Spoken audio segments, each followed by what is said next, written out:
So if you're watching this video, you probably just rolled your ankle just like this.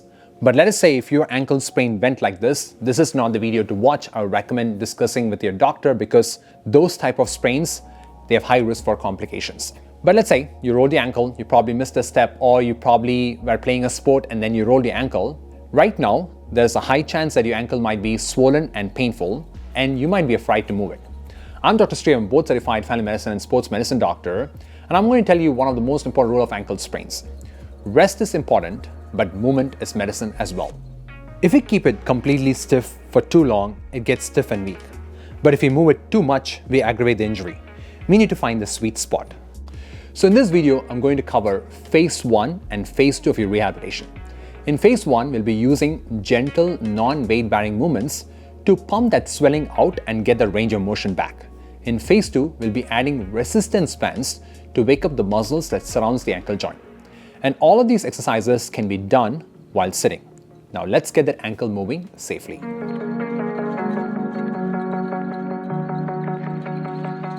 Now let's get started with phase 1.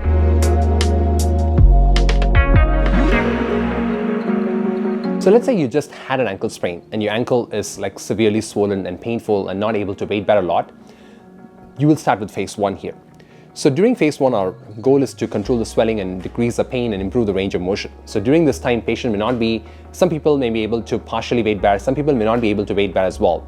So sometimes I'll put patients on crutches, sometimes they may need a fracture boot, or let's say the ankle sprain is not that severe, then one can consider using a lace-up ankle brace or a figure of 8 brace that you can buy from over the counter. But this should be more a personalized plan from your doctor. So in this phase 1, we're going to just only focus on gentle movement exercises for safe activation of the joint as well as the activating the muscles as well. So the first exercise is called as the alphabet exercise. For this exercise, we're going to put our ankle on a stool like this and let the ankle hang off the edge just like that. So now all I'm going to do is I'm going to draw alphabets from A to Z. So using my great toe, so I'm going to draw the alphabet. So A, B, C, D, and during this time, when you have limited range of motion because of pain and swelling, you may be able to only do just this, and that's okay. That's what we're going to focus on, is like basically slowly improving the range of motion, slowly improve the plantarflexion, the dorsiflexion, the inversion, the eversion movement by drawing the alphabet. So once you finish drawing the alphabet from A to Z, I would consider that's like the completion of that particular exercise. So the next exercise is called as the seated isometric inversion. So for this exercise, you need a soft towel, or you can use a soft ball just like this. And you're going to put the ball in between the feet and the wall. So I'm going to assume that this is the wall, so that it's more like a stable surface.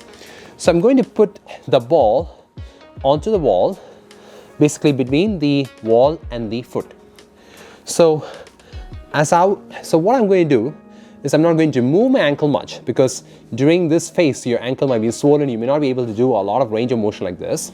So all you're going to do is that you're going to keep the foot on the ball, and then you're going to squeeze or you're going to push that ball onto the wall. So let's assume that this is a towel. The same thing you would do is that you're going to push that towel onto the wall. So while I'm doing that, I'm isometrically contracting the inverter muscle, so basically the posterior tibialis muscle. And this way, you're going to activate the muscle. So what I'm going to do is I'm going to hold this contraction for 3 to 5 seconds. So it's going to be like this side. 1, 2, 3, 4, 5, and then relax. Again, 1, 2, 3, 4, 5. You can see that I'm isometrically contracting and pushing it, because you can see how the ball changes its configuration here, right? So I'm basically pushing it. I'm not moving the joint a lot. I'm squeezing that. I'm squeezing that ball. I'm keeping that isometric contraction in the muscle, and then relaxing after 3 to 5 seconds. So the next exercise is called as the seated isometric eversion. For this exercise, we're going to activate our evertor muscles, basically the peroneal muscles. For this, again, same thing. You're going to put a ball or a towel between the wall and the foot, and then again, without moving the joint, I'm pushing my ankle away towards the ball, squeezing the ball, holding the contraction for like 3 to 5 seconds, and then relax. Again, squeeze 1, 200, 300, 400, 500, relax. Again, 100, 200, 300, 400, 500, relax. So I would recommend doing the seated isometric inversion for 1 minute straight, where you hold the contraction for 3 to 5 seconds, relax, hold the contraction for 3 to 5 seconds, relax, and you continuously do that exercises for 1 minute straight. And similarly, you would do this exercise, the seated isometric eversion for 1 minute straight. So if you think about the 3 exercises that we talked about, the alphabet exercises, the seated inversion, isometric inversion, isometric eversion, it would take like 3 to 5 minutes to complete the whole circuit. And I'll repeat the circuit at least 2 to 3 times per day to continuously focus on improving the range of motion. So as you continuously do this exercise pretty regularly, you'll start to notice that your swelling, your range of motion, your pain gets improved. And for some people it might be day 3, for some people it might be day 5, for some people it might take up to like 2 weeks or so. But once you can get good range of motion in your ankle in all 4 planes, so dorsiflexion, plantarflexion, inversion, eversion, then you're ready to move on to phase 2.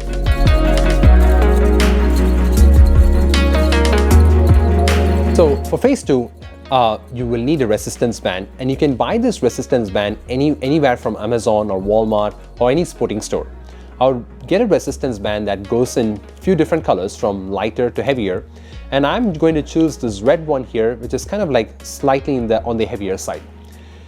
So we're going to focus on isolated strengthening exercises in this phase, and our first exercise is called as the resisted banded inversion. So when we say inversion, so we're talking about a movement where we're going to bring the ankle inside. So this is inversion. Whereas if I take the ankle outside, that's called as eversion. For the banded resisted inversion exercise, I'm going to loop the band around my foot. And then this is going to be the affected ankle. So I'm going to cross my leg this way, and I'm going to bring my foot a little bit away, this foot a little bit away, so that I create a little bit of tension on the resistance band. And then I'm going to bring my ankle inside. So this is the inversion movement. So we're going to bring the ankle inside.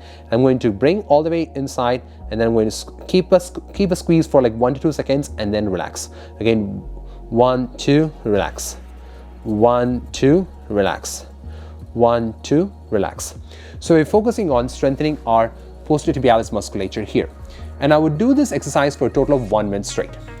The next exercise is called as the resisted banded eversion.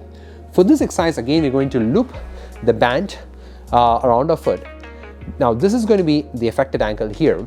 So I'm going to spread my legs a little bit so that I create a little bit of tension in the resistance band, and I'm going to bring the ankle away from my body. So basically I'm going to push outside this way. So it's going to be 1, and then same. So you're going to hold that squeeze for 1 to 2 seconds, and then come back to the starting position. Hold the squeeze for 1 to 2 seconds, and then come back to the starting position. And I would continue doing this exercise for a total of 1 minute straight.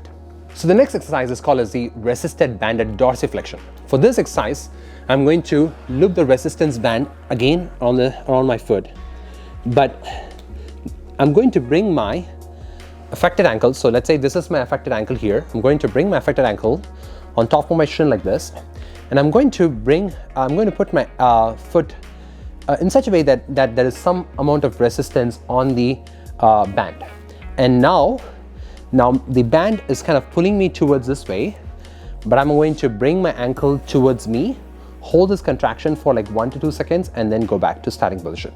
So again, 1, 2, 1, 2, 1, 2. So I'm going to do this exercise for a total of 1 minute straight. So the next exercise is called as the seated calf raise. And for this exercise, I'm going to find this tool just like this. And let's say this is the affected ankle, and pretty easy exercise. All I'm going to do is I'm going to focus on my plantar flexion. I'm going to squeeze my calf as well. So what I'm going to do is that I'm going to bring the heel all the way to the top, hold the contraction for 1 to 2 seconds, and then relax. So maybe 1, and then hold the contraction for 1, 2, 3, and then relax. Again, bring it all the way up, hold the contraction, 1, 2, 3, and then relax. So I'm going to do this exercise for a total of 1 minute straight. So the next exercise is called as the side lying hip abduction. And we're going to focus on strengthening our glute muscles here. So for this exercise, I'm going to lay on my side, and then I'm going to stack my leg on top of each other. And then I'm going to bring this is going to be my working leg. So I'm going to bring my leg up like this, bring it forward, make an interrotation where the ankle is pointing towards the ground, and then bring it back. And I'm going to hold this position for a total of 1 minute, but you can preferably do 20 seconds, take a 10-second break, then 20 seconds, then take a 10-second break if you feel like you're not strong enough to hold this contraction for a total of 1 minute straight. And once you hold this contraction 1 minute straight, then you're going to turn and then you're going to work on the other leg as well. At the same time, if you feel like you need more challenge for this exercise, you can use a resistance band just like this. So I'm going to bring my ankle, interrotate, and then bring it back. And now I'm going to hold this contraction for 30 seconds to 1 minute. And because of the resistance band, this is quite challenging, where I already feel like my glutes are getting fatigued right now. And again, you can use whatever resistance band that you prefer to increase the challenge of this exercise. So this whole circuit may take anywhere between like 6 to 7 minutes to complete, and I recommend repeating this circuit at least 2 to 3 times. This whole workout I recommend doing at least 4 to 5 times a week. Excellent work. By completing these phases, you have laid the foundation. You have told the body that it's safe to move again.